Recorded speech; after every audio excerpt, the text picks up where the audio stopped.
జై భీమ్, జై భారత్. అయ్యా నరేంద్ర మోదీ గారు బేటీ పడావో బేటీ బచావో అన్నారు. మరి మన భారతదేశంలో తెల్లారులెగిస్తే చిన్నపిల్లల కాడి నుంచి 50 ఏళ్ళ వరకు మహిళల వరకు కూడా హత్యలు అత్యాచారాలు జరుగుతున్నాయి. మరి దీని గురించి మరి ఇక చూడండి, డాక్టర్లు పెద్ద పెద్ద వాళ్ళు అయితే సెలబ్రిటీలు అయితే వాళ్ళ స్పీడ్గా స్ప్రెడ్ అయిపోతున్నాయి దేశంలో. అదే కనుక నిరుపేదలు పూటక లేని వాళ్ళు అయితే ఎన్నో హత్యలు అత్యాచారాలు జరుగుతూనే ఉన్నాయి మన భారతదేశంలో.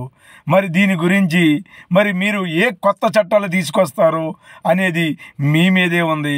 చూడండి, ఈ వీడియో చూడండి. ఒక తల్లి తన 7 ఏళ్ళ కూతుర్ని రేప్ చేశాడని చెప్పేసి అదే కోర్టులో గన్ ఇచ్చుకుని షూట్ చేసి చంపేసింది.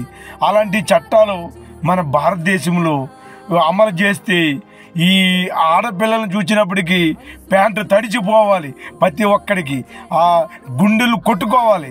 ఎక్కడైతే రేప్ చేశారో అదే స్పాట్లో ఆ తల్లిదండ్రులు షూట్ చేసి చంపేలా కొత్త చట్టాలు ఈ గవర్నమెంట్లు తీసుకురావాలి.